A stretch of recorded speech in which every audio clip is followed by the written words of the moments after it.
y ahora que la pasen lindo.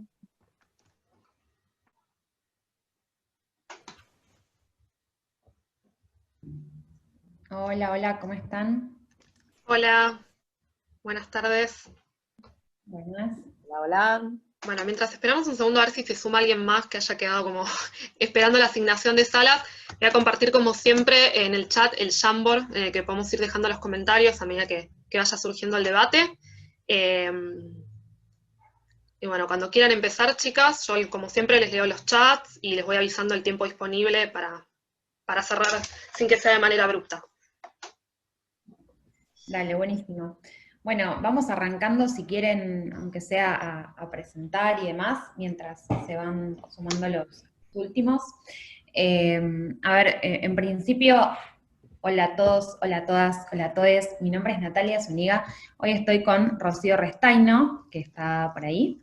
Estoy acá. No, ahí está. Hola, hola. Moderando esta mesa de debate que fue titulada Rompiendo la hegemonía en las pantallas, ¿no? Y un poco como decía Georgie, la idea de esta mesa de debate, vamos a introducir un poco, ¿no? Una breve genealogía, una breve introducción del concepto de hegemonía, y después la idea es abocarnos a ya debatir, ¿sí? Cómo se produce, cómo se reproduce esta hegemonía en las pantallas, para empezar a explorar hacia el final algunas formas, ¿no? De subversión, de deconstrucción y de puesta en cuestión de estas diferentes hegemonías. Ese es un poco el recorrido, ¿sí? Que proponemos hacer con hoy ustedes. Y antes de empezar, si quieren, Ro, si te parece, hacemos una breve intro, cada una.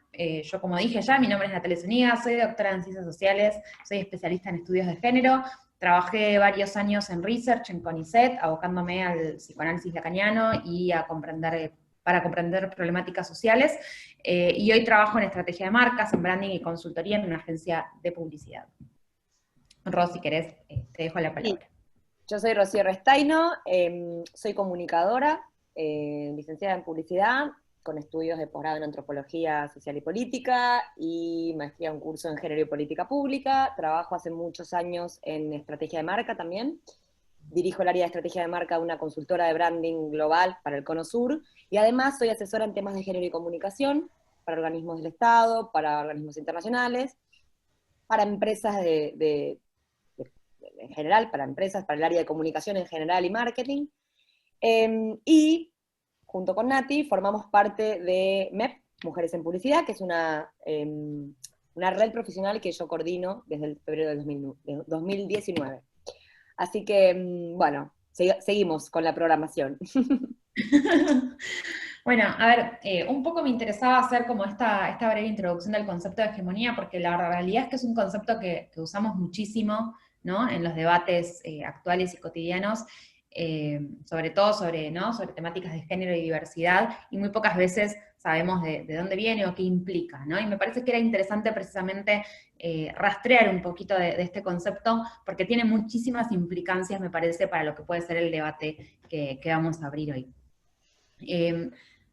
Hago, si quieren, como una introducción bastante general. Digo, el concepto de hegemonía nace un poco dentro de la teoría marxista de la mano de Gramsci, ¿no? Que es un filósofo y un pensador italiano, con una historia bastante particular. Para quienes no lo conozcan, es muy interesante seguirlo y buscarlo.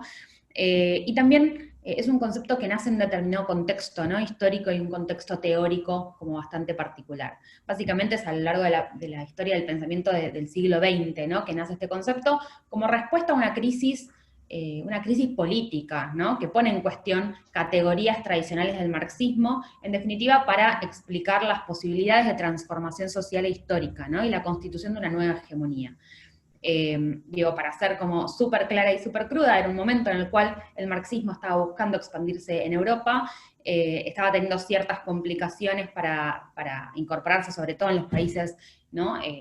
Más occidentales, y lo que sucede es que, en definitiva, eso golpea, ¿no? También el aparato teórico marxista, y se empiezan a reformular algunos de los principales conceptos. Lo voy a hacer súper esquemático, pero me parece que lo interesante es precisamente que este concepto nace de la necesidad de nombrar el status quo, de nombrar la norma, ¿no? Y nace de la necesidad de nombrar la norma para repensar, para transformar y para subvertir de alguna forma lo establecido. Y esto era lo que me parece como súper interesante para comenzar este debate, precisamente porque hoy, como decíamos, la idea es que charlemos sobre cómo romper, ¿no? La hegemonía en las pantallas y qué implica esa hegemonía en las pantallas. Si hago, digo, un zoom in sobre este concepto, la realidad es que en la teoría marxista, ¿no? La teoría marxista tradicional, diría, existe como una relación de determinación de la estructura sobre la superestructura, ¿no? Esto quiere decir que las condiciones materiales, que es lo que el marxismo llama estructura, vendría a determinar, ¿no? La ideología, los pensamientos, que es lo que denominan la superestructura. Quiere decir que según tu posición en determinada estructura socioeconómica, ¿no? Sobre todo, de esa forma vas a pensar. Y lo que viene a romper precisamente Gramsci con este concepto de hegemonía es eso, ¿no? Lo que viene a proponer es precisamente empezar a desligar la estructura de la superestructura, para pensar de qué manera se construye la dominación más allá de lo económico, ¿no? Lo que se empieza a vislumbrar es que hay una suerte de construcción desde las clases dominantes, ¿no? Que también ayuda a reproducir el status quo, y que en definitiva tiene que ver no solo con los aparatos represivos, podemos decir, del Estado, sino también con una forma de hegemonía cultural, ¿no? La forma, decimos, de ser, de sentir, de pensar, ¿no? Que por lo general son también aquellas como elementos más soft que constituyen las subjetividades. Y todos estos, digo, son palabritas y elementos que voy resaltando porque me parece que en el debate son también donde está bueno poner el foco, ¿no?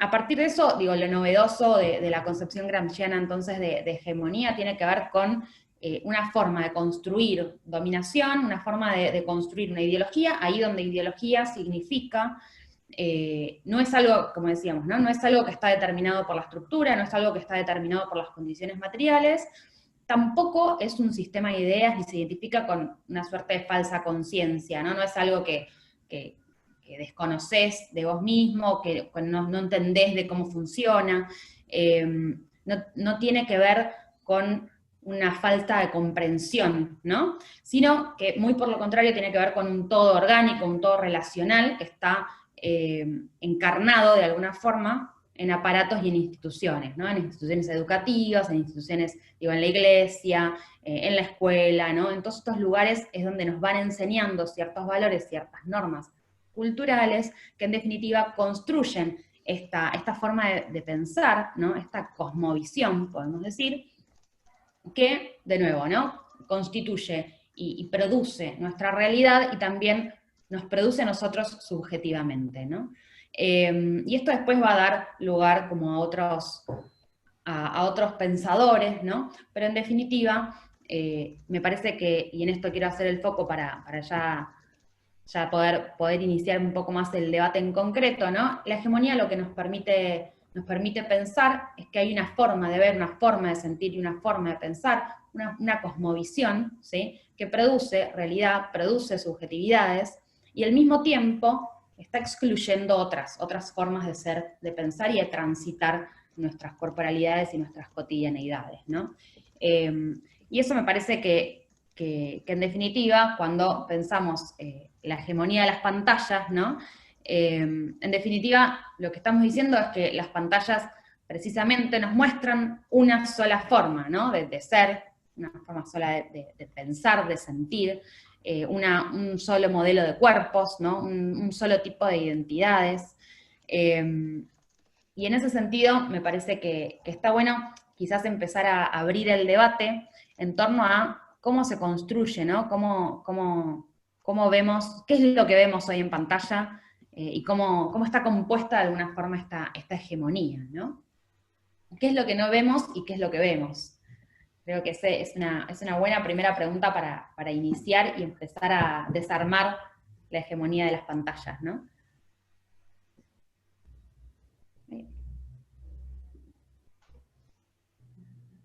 Sí, acá para también sumar a lo que está planteando Nati, por ahí desde un lugar un poco más mundano, ¿no? Como esto que ella está introduciendo, básicamente es, eh, las pantallas hoy representan, digamos, lo que nos acompaña a lo largo de todo nuestro día, nuestra vida cotidiana, ¿no? Como creo que ahí en el título de esta sesión, ¿por qué es importante romper la hegemonía en las pantallas? En el concepto de pantalla está centralizado, de nuevo, lo que tiene que ver con la globalización, la vida global actual en la que vivimos, ¿no? Donde todo transcurre a través de una pantalla. Entonces, los contenidos que nos pasan en esas pantallas, de los cuales no siempre somos conscientes que estamos recibiendo, digo, muchas veces, y quienes trabajamos del lado de la creación de contenidos, esto lo sabemos muy bien, muchas veces los contenidos que recibimos ni siquiera los estamos registrando, porque nos pasan mientras hacemos otra cosa, ¿no? Mientras hacemos, no sé, mientras estoy chateando con mi hermana, me aparecen notificaciones de una publicidad en Insta, no estoy diciendo cualquier pavada, pero digo, y la verdad que yo no estoy registrando, no estoy atendiendo a eso que está pasando, pero mi cerebro sí. Y lo mismo pasa cuando estoy trabajando en mi home office durante todo el año y me aparecen cosas, ¿no? O estoy navegando en mi Facebook y me aparecen anuncios, o estoy mirando la tele y viene la tanda. Muchas veces ni siquiera somos conscientes de todos los estímulos que recibimos en esas pantallas. Entonces, pero los estamos recibiendo. Eso no quiere decir que nuestro cerebro no los registre. Entonces, cuando nos damos cuenta que los estímulos que recibimos son hegemónicos, tienen, como decía Nati, una sola forma de ser, estamos recibiendo información que plantea una única manera de vivir, de ver, de sentir, de construir el mundo, bueno, ahí es donde tenemos una hegemonía en el sistema, ¿no? El sistema está construyendo el sistema en el que vivimos, social, cultural, está construyendo una hegemonía. ¿Y por qué es importante romperla? Es importante romperla, la hegemonía que recibimos a través de las pantallas, o que creamos quienes estamos del otro lado, es importante romperla porque justamente lo que no sucede, lo que no vemos, digamos, los contenidos que vemos a través de las pantallas legitiman una realidad, ¿no? Habilitan una realidad. Son parte de otros dispositivos culturales, no es el único, pero junto con otros dispositivos culturales, de alguna manera van dándole forma a nuestra vida. Entonces, las cosas que no vemos, las cosas que no nos cuentan, que no nos enseñan, ¿no? Que no nos enseñan en la escuela, que no nos enseñan en nuestra casa, que no vemos en la tele, ¿no? Todo lo que no está en toda esa cadena de socialización, difícilmente después podamos creer que es algo que está bueno, o que es correcto, o que es siquiera pensable. Entonces, romper la hegemonía significa eso, significa darle lugar, hacer lugar, de la manera que sea, para lo que no suele estar presente, ¿no? Estamos cuando estamos muy acostumbrados a ver la vida de una sola manera, o a vivir la vida de una sola manera. Entonces, cuando aparece algo disruptivo, nos hace ruido. ¿Por qué nos hace ruido? ¿No? Entonces, creo que ahí está la pregunta, y esta pregunta que Nati hacía, ¿no? Como, bueno, ¿qué estamos acostumbrados a ver y qué no vemos? ¿No? ¿Qué es lo que nunca vemos en las pantallas? ¿Qué es lo que ustedes nunca ven en las pantallas? Hay algo que me resonaba recién, ¿no? Con lo que decías, Ro, no sé si vieron el documental de Netflix, Social Dilemma, pero tiene mucha correlación con esto que estamos charlando, ¿no? En definitiva, el documental lo que trabaja es cómo los algoritmos UX de distintas plataformas, de redes sociales, nos muestran siempre lo que ya saben que va a performar, ¿no? Nos muestran lo que ya saben que nos gusta, nos muestran lo que ya saben que nos interesa, nos muestran lo que ya saben que seguimos, nos muestran lo que ya saben que vemos. Y por ende eso a dónde nos conduce, ¿no? A reproducirnos y a ver siempre lo mismo en algún punto, ¿no? Si estás interesado en abrir un poco el espectro, en deconstruir el sistema hegemónico vigente, seguramente puedas ver distintos cuerpos, puedas ver distintas identidades y puedas ver distintas formas de transcurrir y de transitar el propio mundo, pero la realidad es que no necesariamente, ¿no? Hay gente que vive y construye una realidad de alguna forma en su mundo digital, ¿no? Que puede ser, digamos, totalmente cerrada en ese sentido, ¿no? Entonces, me parece que también es interesante pensar, ¿no? Cómo hoy las plataformas, digo, cuando pensamos en las distintas pantallas, obviamente estamos hablando de la producción de cultura, y cuando pensamos en la producción de cultura, son las publicidades, ¿no? Son las series, son las películas, y también, obviamente, es todo el contenido digital, esto que decía Rono, que nos entra a veces de manera muchísimo más inconsciente, porque son cosas que están como muy inmersas en nuestra cotidianidad. Por ahí cuando paramos a ver una serie, relativamente, no siempre, depende del momento en el que estemos, pero estás en un momento en el que estás concentrado en eso, ¿no? Sin embargo, hay un montón de contenidos que sí nos permean, ¿no? Nuestra cotidianidad de manera constante y que construyen, ¿no? La forma en la que vemos el mundo y nuestra mirada también, y que tienen que ver con eso, digo, en definitiva nos están mostrando, ¿no? Lo que funciona, la norma, nos están constantemente reproduciendo aquello que ya saben que funciona, porque incorporar algo excluido, incorporar, algo diferente, una manera de pensar y de ser diferente, implica un riesgo a nivel negocio, ¿no? O es que así lo ven, y por eso, de alguna manera, seguimos, ¿no? Encapsulados en una sola forma de ser, de sentir y de pensar, y creo que, como decía Ro, me parece que la importancia precisamente de romper, ¿no? De romper con el sistema hegemónico vigente, tiene que ver con transformar nuestros imaginarios, ¿no? Transformar nuestras formas de ver, de vivir y de transitar nuestra propia corporalidad y nuestra propia identidad, abriendo paso a nuevos mundos posibles, ¿no? Donde no haya una sola forma posible, una sola forma correcta de hacer las cosas. Creo que eso es como digamos, el core o el eje más importante cuando pensamos en ese sentido, cuando pensamos en la transformación de lo hegemónico, ¿no? Sí, quería agregar a esto que decías, que inclusive con lo que vos decías, Nati, recién, que por ahí uno se sienta a ver una serie y se sienta a atender, ¿no? Como por ahí estás atendiendo a lo que estás mirando, pero inclusive en esas situaciones, y lo hemos debatido mucho este año, el caso de Netflix, por ejemplo, lo que hace con su algoritmo, que es que a cada quien, yo no sé si todas las personas que están en esta sala, de qué profesión o de qué oficio vienen, pero quienes no vengan de comunicación posiblemente no sepan que cada uno ve. O sea, Netflix nos muestra cosas diferentes a cada quien. De la misma serie nos muestra diferentes fotos, ¿no? Porque la foto que elige el algoritmo para mostrarme a mí tiene que ver con mis elecciones de contenido. Entonces, es muy terrible eso que ocurre, porque inclusive lo que vemos, o sea, lo que decidimos ver como serie, está condicionado por la imagen con la cual nos lo vendieron. Y esa imagen no es igual para todos, esa imagen también está manipulada.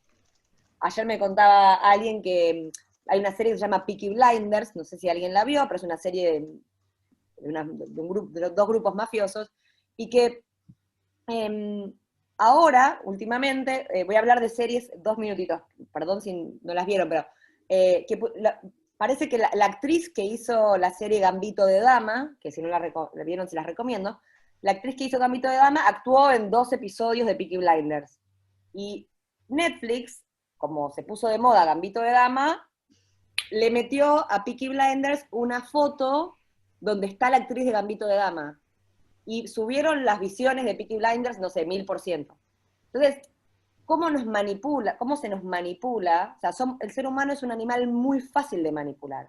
Y quienes trabajamos del lado de la creación de contenidos, hoy, y lo digo a mi pesar, pero tenemos las herramientas para saber precisamente cómo hacer para que la gente haga una determinada cosa.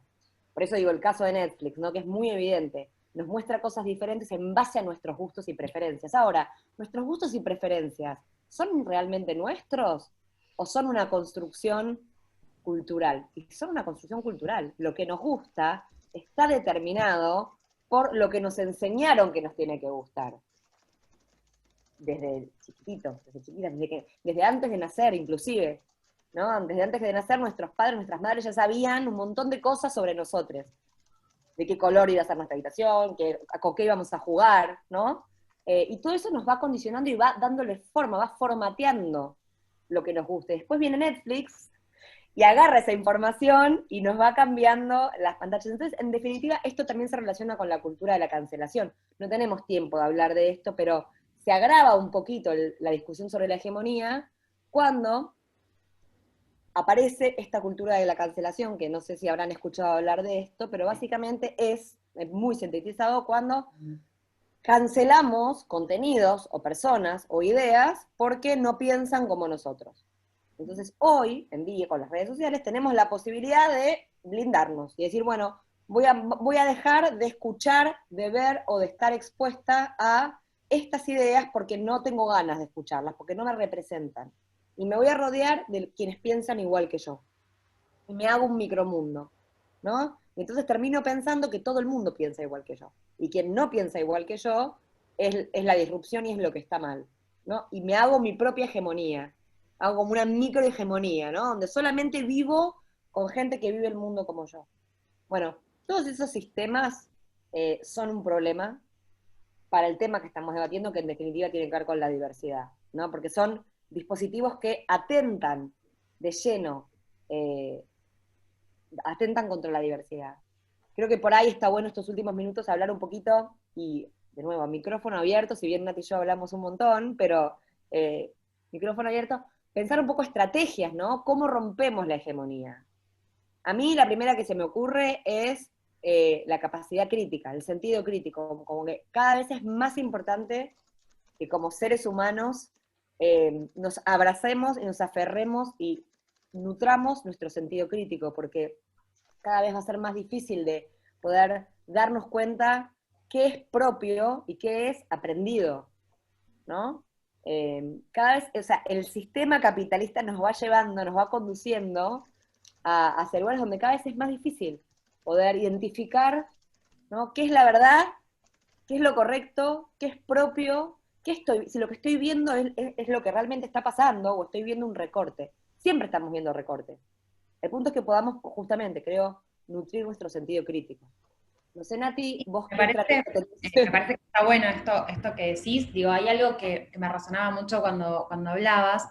Yo hace muy poquito vi la serie Veneno, que es una serie española, no sé si la escucharon nombrar, si no la vieron todavía véanla, que ahora está haciendo como, nada, está haciendo estragos en Estados Unidos, parece que es un boom. Y al mismo tiempo estuve leyendo un libro de Camila Sosa Villada, Las Malas. En ambos casos lo que se muestran son relatos de identidades trans que en definitiva se reconocen en algún momento, y esto es súper interesante porque en la mayoría de los relatos trans aparece este hito, ¿no? De reconocer su propia identidad al ver a otras personas, ¿no? En este caso trans, en la tele, ¿no? Entonces la importancia de la representación de otras identidades en los medios masivos me parece que es fundamental. La misma temática aparece en este documental Disclosure, ¿no? Que también es un documental que está en Netflix y que de alguna manera lo que muestra es la invisibilización de las personas trans, y su representación en el cine, sobre todo, ¿no? Y en los contenidos. Y donde, de nuevo, ¿no? Aparece siempre este relato de encontrarse en algún personaje, alguna celebridad, ¿no? Alguien que aparezca en la televisión. Y entonces en ese momento reconocer de alguna forma que eso que sienten que es posible, ¿no? Y creo que ahí el foco de la representación, y obviamente esto vinculado, digo, podemos pensar a la ley de cupos y demás, es súper, súper importante, ¿no?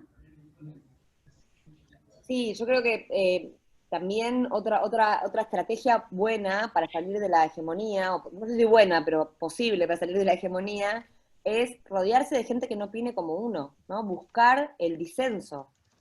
Me parece que esto también es importante, buscar la diferencia, como cuando nos damos cuenta que estamos rodeados de gente que es igual a nosotros, o a nosotras, o a nosotres, creo que es una práctica saludable dudar de que esa sea la realidad, ¿no? Como que tenemos que agendarnos, dudar de la realidad, como ponernos en nuestra agenda diaria.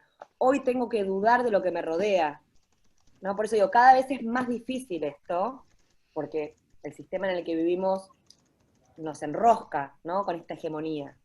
O sea, cada vez es más fácil rodearse de gente que es igual que nosotros, pero esto que decía Nati, qué importante darle espacio a la representación de diversidades, de género y de otras formas, pero digo, porque lo que no vemos no existe, porque nuestra cultura occidental está muy apalancada en eso, en lo que vemos, y si lo veo es porque existe, y si no lo veo es porque no existe, y lo que no existe no lo puedo ni pensar, tengo que hacer ciencia ficción para pensar lo que no existe, ¿no? Entonces, qué importante darle espacio a lo distinto, a lo diferente, y qué importante permitirnos dudar, más que permitirnos, obligarnos a cuestionar el status quo.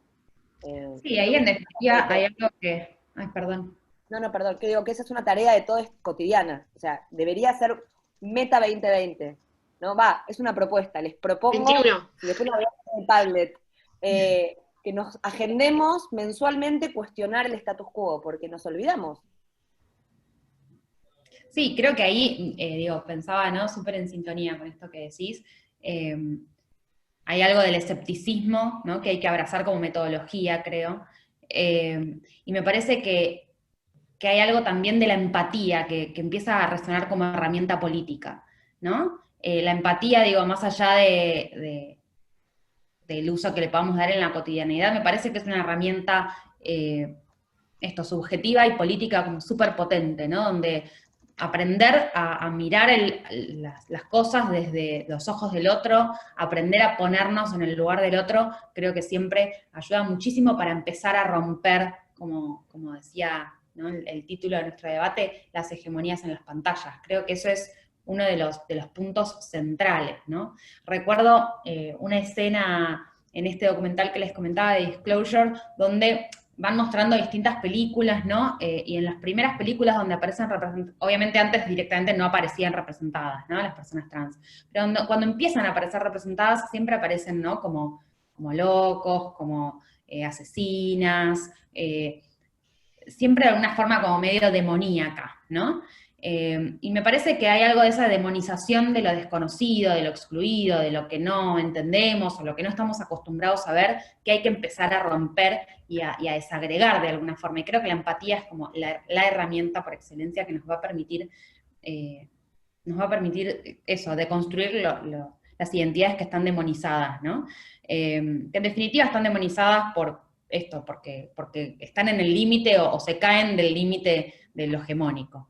Y creo que ahí está bueno también que empecemos nosotros, ¿no? a cuestionarnos y a cuestionarnos a un nivel como más emocional también, porque como decíamos, eso es una construcción que no solo se da desde lo racional, sino se da mucho desde lo inconsciente. Y por ende creo que hay muchas herramientas emocionales que también tenemos que empezar a poner en jaque, ¿no?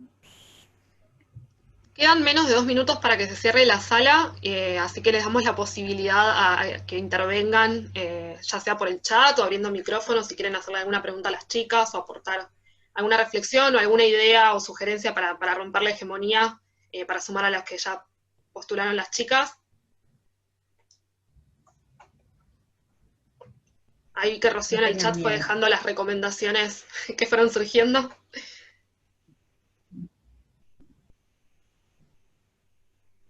Están muy tímidos.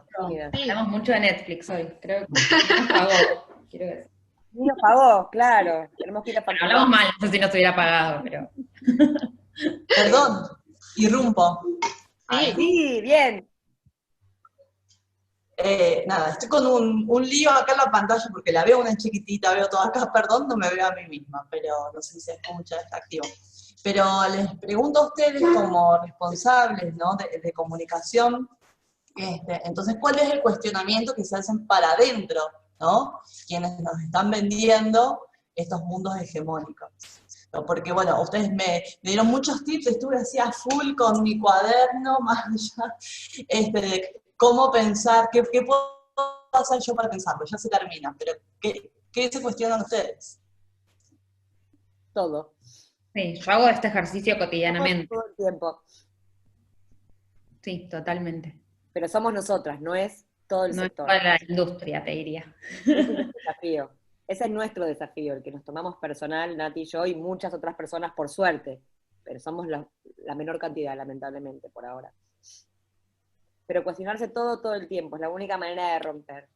Sí, y a saber también que, digo, una misma, ¿no? Está en ese trayecto, digo, incluso aunque quizás lo vengas recorriendo hace un tiempo o se haga de herramientas constantemente, también me parece que tiene que ver con entender que es un recorrido y que uno mismo, nada, en el camino va aprendiendo, se va confundiendo, va tropezando y va volviendo a intentar, y creo que eso es lo importante, digo, estamos todos de construir. Ya se vayan cambiando los nombres teniendo en cuenta la última sala a la que les gustaría visitar. Geo, te paso la palabra.